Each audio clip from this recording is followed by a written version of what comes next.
صلی علی رسولہ الکریم اما بعد فاعوذ باللہ من الشیطان الرجیم بسم اللہ الرحمن الرحیم رب اشرح لی صدری ویسر لی امری واحلل عقدۃ من لسانی یفقہوا قولی۔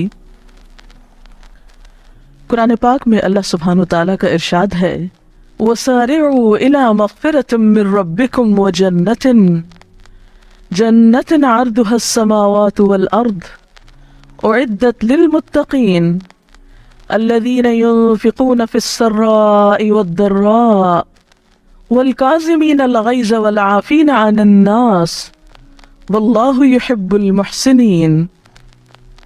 دوڑ کر چلو اس راہ پر جو تمہارے رب کی بخشش اور اس جنت کی طرف جاتی ہے جس کی وسعت زمین اور آسمانوں جیسی ہے، اور وہ ان خدا ترس لوگوں کے لیے مہیا کی گئی ہے جو ہر حال میں اپنے مال خرچ کرتے ہیں، خواہ بدحال ہوں یا خوشحال ہوں، جو غصے کو پی جاتے ہیں اور دوسروں کے قصور معاف کر دیتے ہیں۔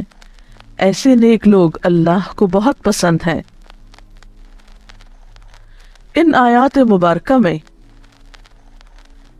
اللہ تعالیٰ کے پسندیدہ لوگوں کی کچھ صفات بیان کی گئی ہیں جن کے لیے جنت کا وعدہ کیا گیا ہے، اور جنت کی صفت یہاں کیا بیان ہوئی کہ عرضها السماوات والارض، جس کا عرض یا چوڑائی یا وسعت آسمان و زمین جیسی ہے۔ اس جنت کے مستحق کون لوگ ہیں؟ جو تنگی اور خوشحالی میں اپنا مال خرچ کرنے والے ہوں، جو غصہ پی جانے والے ہوں اور لوگوں کو معاف کرنے والے ہوں۔ اور حقیقت یہ ہے کہ یہ صفات انہی لوگوں کے اندر ہو سکتی ہیں جن کے دل بڑے ہوں، جو وسیع ظرف کے مالک ہوں، کیونکہ جنت بہت بڑی جگہ ہے، وہ چھوٹے دل کے لوگوں کے لیے نہیں ہے، وہ ان کے لیے ہے جن کے سوچ کے افق وسیع ہے، جو بہت بڑا ظرف رکھتے ہیں، جو لوگوں کو معاف کرنا جانتے ہیں۔ ان آیات میں اگرچہ بہت سی باتیں بہت خوبصورت اور وضاحت طلب ہیں، لیکن ہم آج کی گفتگو کے لیے منتخب کریں گے غصے کے عنوان کو جنت میں رہنے والے یا اہل جنت کاظمین الغیظ ہیں، غصہ پی جانے والے ہیں۔ غصہ ایک ایسی چیز ہے جو ہر ایک کو آتا ہے۔ کوئی شخص یہ کہتا کبھی سنائی نہیں دیا کہ مجھے کبھی غصہ نہیں آیا۔ اس کے برعکس اکثر لوگوں کو یہ کہتے ضرور سنا گیا ہے کہ مجھ میں ایک بڑی خراب عادت ہے کہ مجھے غصہ جلدی آتا ہے یا غصہ بہت آتا ہے۔ غصہ آنا ایک فطری سی بات ہے۔ اللہ تعالیٰ نے انسانوں کے اندر جہاں کچھ مثبت صفات رکھی، وہاں ان کے اندر کچھ منفی صفات بھی ڈالی گئی بطور امتحان کے۔ فَأَلْهَمَهَا فُجُورَهَا وَتَقْوَاهَا، انسان خیر و شر دونوں چیزوں کا مجموعہ ہے۔ تو غصہ بھی انسان کے اندر موجود ہے قدرتی طور پر۔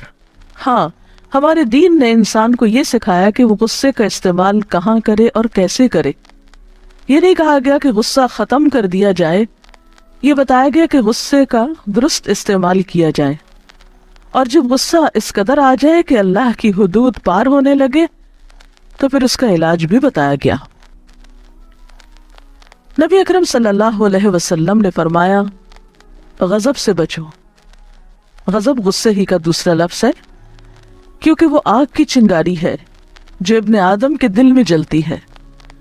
تم دیکھتے نہیں کہ ایسے شخص کی رگیں پھول جاتی ہیں اور آنکھیں سرخ ہو جاتی ہیں؟ تو جس کو اپنے غصے کا احساس ہو جائے اس کو چاہیے کہ وہ زمین سے لگ جائے، یعنی عاجزی اختیار کرے۔ گویا غصہ ایک ایسی کیفیت ہے جو انسان کو روحانی طور پر بیمار کر دیتی ہے۔ یہاں پر ہم دیکھتے ہیں کہ غصہ کنٹرول کرنے کے لیے کاظمین کا لفظ آیا۔ کاف زور میم عربی میں مشک کے منہ کو بند کرنے کے لیے استعمال ہوتا ہے۔ جو واٹر بیگ ہوتا ہے اس کے منہ کو بند کرنے کے لیے لفظ استعمال ہوتا ہے۔ غصے کا آنا ایسا ہی ہے جیسے کسی واٹر بیگ میں گرم پانی کا ہونا، اور اگر اس کا منہ کھل جائے تو اس کے چھینٹے اڑ کے بہت سے لوگوں کو تکلیف دے سکتے ہیں، اور اگر اس کا منہ باندھ دیا جائے تو وہ پانی فائدہ مند بھی ہو سکتا ہے۔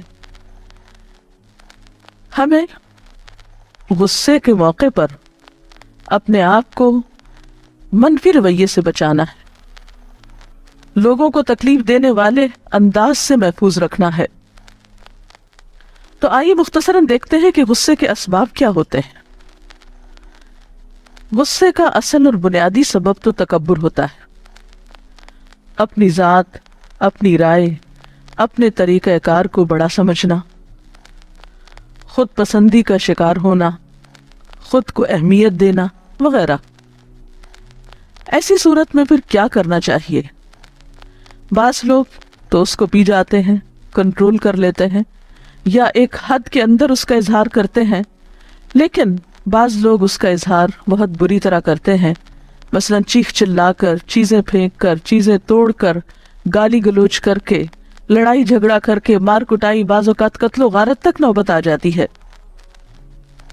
ایسی صورت میں انسان حدود کے اندر رہ کر تو غصے کا اظہار کر سکتا ہے، لیکن حد کو پار کرنا انسان کے لیے نقصان دہ ہو سکتا ہے۔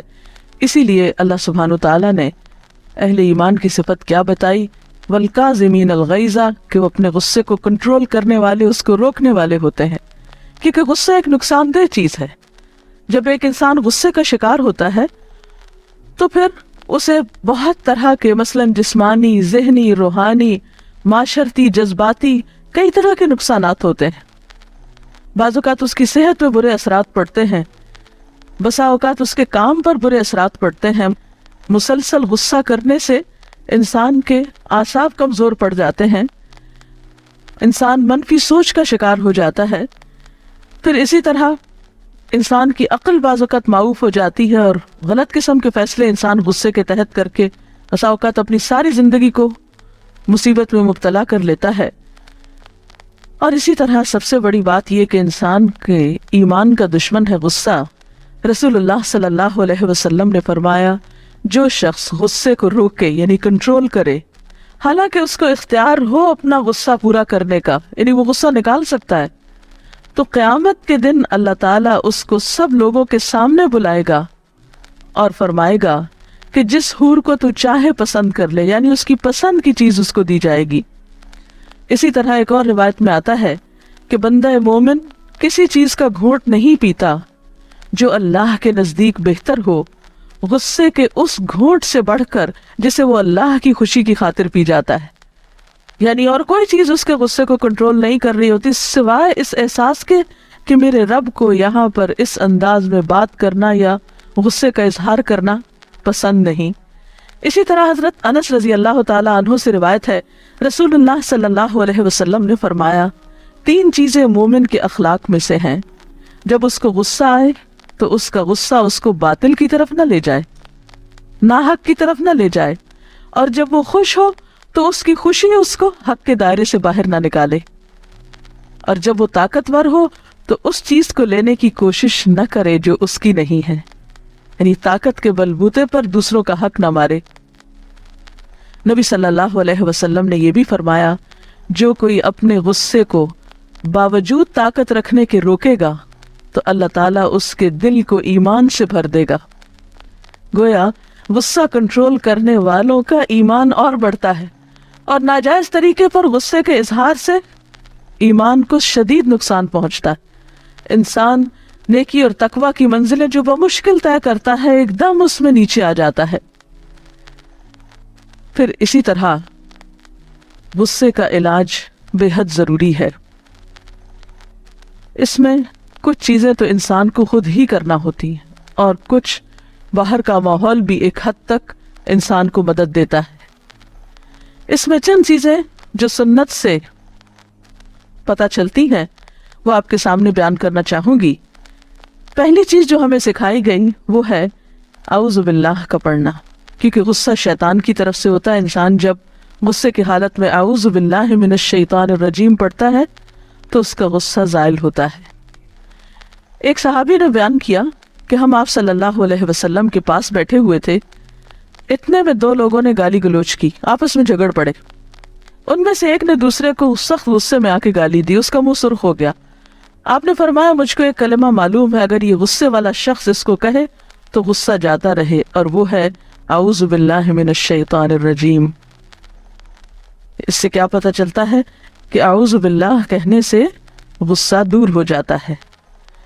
اسی طرح خاموشی بھی غصے کا علاج ہے۔ نبی صلی اللہ علیہ وسلم نے فرمایا اذا غضب احدکم فلیسکت، جب تم میں سے کسی کو غصہ ہے تو خاموشی اختیار کر لے، چپ ہو جائے، زیادہ بات نہ کرے۔ اسی طرح آپ صلی اللہ علیہ وسلم جب کوئی ناروا بات دیکھتے تھے، ناحق بات دیکھتے، تو آپ کو بھی شدید غصہ آتا تھا۔ صحابہ کرام آپ کے چہرے مبارک کو دیکھ کر اندازہ کر لیا کرتے تھے، لیکن آپ خاموشی اختیار کرتے تھے یا پھر صرف حق بات زبان سے کہتے تھے۔ کبھی ایسا نہیں ہوا کہ غصے میں آ کر آپ نے کوئی ناحق بات زبان سے نکالی ہو۔